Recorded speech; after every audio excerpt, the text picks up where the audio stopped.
you heard of TrueNorth.bet? Sure have. Okay, well, you have because you're listening right now. Built to be the credible, dependable, safe gaming experience that Canadians are looking for, TrueNorth.bet focuses exclusively on Canada and Canadian players. TrueNorth.bet also takes pride in having the best customer service on the market. They're professional, efficient, and built for you. You should do this. Visit TrueNorth.bet/STPN. Check it out. Let's start with the stuff last night that isn't that controversial with the Leafs and Lightning. First off, really heartwarming to see Steven Stamkos' family in the crowd cheering him on for .954. He becomes, against the Leafs, has to be. He becomes with a goal. Yeah, of course, and a really good one too. A Stamkos goal. The points leader for the Lightning all time, 954. I don't even know if there's a Leafs player that has that many for the Leafs. Like, did Sundin hit that? We had a player score 1,000 points for the Leafs. Sundin was shy of 1,000. He was shy of 1,000. There's points. I have it right here. Matt Sundin finished with 987 points. He is the all-time leader on the Toronto Maple Leafs. Second place is Daryl Sittler at 916. Wow. Dave Keon comes in third at 858. And the Lightning have played a quarter of the years that the Leafs have. That is how little star power has ever played for the Toronto Maple Leafs. Honestly. Also, amazing. Sometimes I forget how long ago certain things were. And, what do you mean?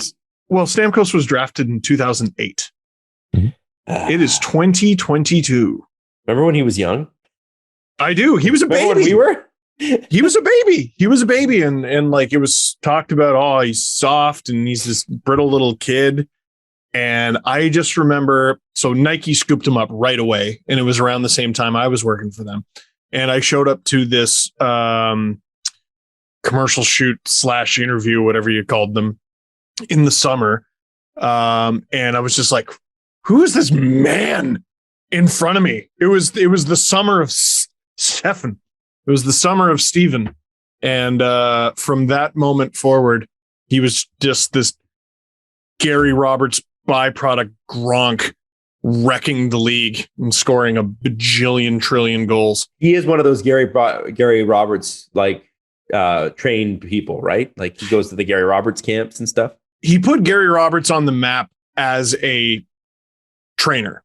Obviously, right. Gary Roberts put Gary Roberts on the map as a player, but he was. I don't think anybody's saying that. No. He was, but Stamkos, his evolution from skinny kid to that was attributed to Gary Roberts. By the way, Gary Roberts was like training before people really trained too. Like he was in the era, right at the end of the era where you'd have like a whiskey and a cigarette in between periods. And, at one point in his career, his nerve damage in his neck was so bad that he couldn't lift his arm up past over his head. Could not lift it up, had to retire for a couple of years. And I think he came back with the Carolina Hurricanes.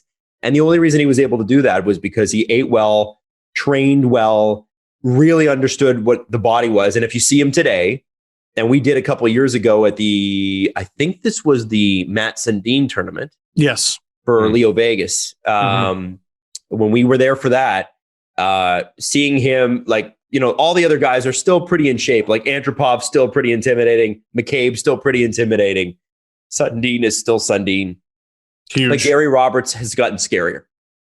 And there's that man. And he didn't give a shit that like a bunch of us couldn't skate. That dude was out there to win. He did not care at all. Fought at the Heritage Classic. He did not care. Did not care. He was there to win, damn it. Yeah. That was a scary man. It's a very scary man. Too much man. The Leafs lose 8-1. Do you guys care too much about this one? Like, what does this say anything about the playoffs to you? It's just scared in the LFR. Well, it's just dumb to let a team that is sort of floundering a little bit or not playing to their standard. It's just dumb to let them feel this good.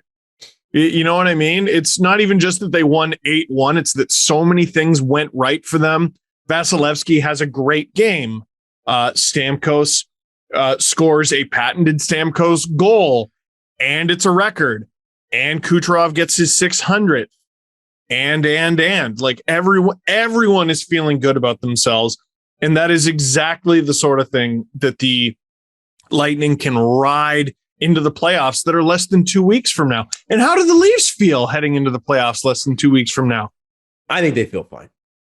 I think that's a one-off. Maybe. I hope it's a one-off. That's how they were treating it, and that's how they should be handling it internally. But I think there was an opportunity here to squish that bug. Not lose like that. Listen, you're not going to win every game.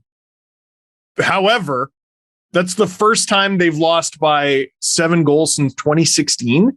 I think they said on the broadcast. Yeah, it was. I think. You know what I remember about Nashville? The 2016 Leafs is they sucked. No, Nashville's 2014. Man. I don't remember who it would have been against. It was nothing nice though. Bruins? Maybe Bruins. Maybe. I don't know. I did. You know, it's so funny. Like, you know, you're gonna have stinker games. You don't usually think you're gonna have 8-1 stinker games, but you're gonna have stinker games. It happens. But I was sort of not taken aback by, but heartened by the fact that after the game, Leaf players obviously were like, well, it's unacceptable. We don't like it. But it wasn't like they took it to heart. And I think in years past, there sometimes has been, and I think we've seen it on the ice and we've seen it in the press conferences too, between both coaches, Babcock and Keefe, and the players, you go, it's not that we lost, it's that something's wrong. You know? Right. And I don't think I felt that at all, because I don't think something is wrong. I think, first off, I think Shalgren's a kid, 25-year-old kid, but he's a kid in the sense that he hasn't played a lot of games in the NHL. And you put him up against the 2-time Stanley Cup champions who are still very, very insanely good. Behind a defense, just not trying. Yeah. Well, yeah. And that's part of it too, right? Just not trying. Someone should tell Justin Hall he has to show up for 3 periods. Yo, was it the 8th goal? Was it the 7th goal or the 8th goal? I think it was the 8th one. Where he was just clearly playing shinny. Well, and I was like, okay, you're getting your ass kicked. You want to send a message physically and everything. But at the end of the day, that poor kid who is currently your backup goalie and one groin tweak away from being your starting goalie, that kid is not getting pulled. Mm-hmm. He's not leaving this game unless he gets hurt. Please play for him at least, for God's sake. And they couldn't even do that. That's why when I mentioned the defense last episode, when I was like, Sandy could come in and we can bring Hall out. And you're like, oh, why not leave it the way it is? And that's why.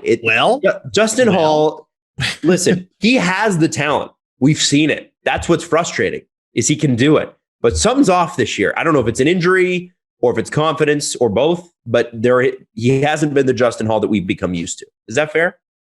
Yeah, totally. I also think a lot of guys are kind of checked out. Not necessarily checked out, but like the effort's not there that it's going to be game 1 of the playoffs. That's why I'm in the middle of, hey, this game means absolutely nothing, and I want to see you guys try a little bit more in these last 3 games that you got left here. Right. But for in a week and a half, when we get to game 1, I think it'll be May 2nd. Like everything resets. It's game number 1. If the effort's not there, then we all start screaming and crying and being like, what the fuck is going on, Leafs? But until then, like, I think they get a reset at 0 when we reach that. And for here, just kind of, we got to ride out these last couple games and just see what they have. Try everything you want, Keith. Oh, absolutely. Something I think both coaches and fan bases could agree on. Last night, there were entirely too many shots blocked. What are you doing? Stop it. Stop it, all of you. That's enough. That's enough. You can't tell them to turn it off entirely. No, but okay, if you're going to switch a couple things off, make that one of them. Shot blocking. Stop it.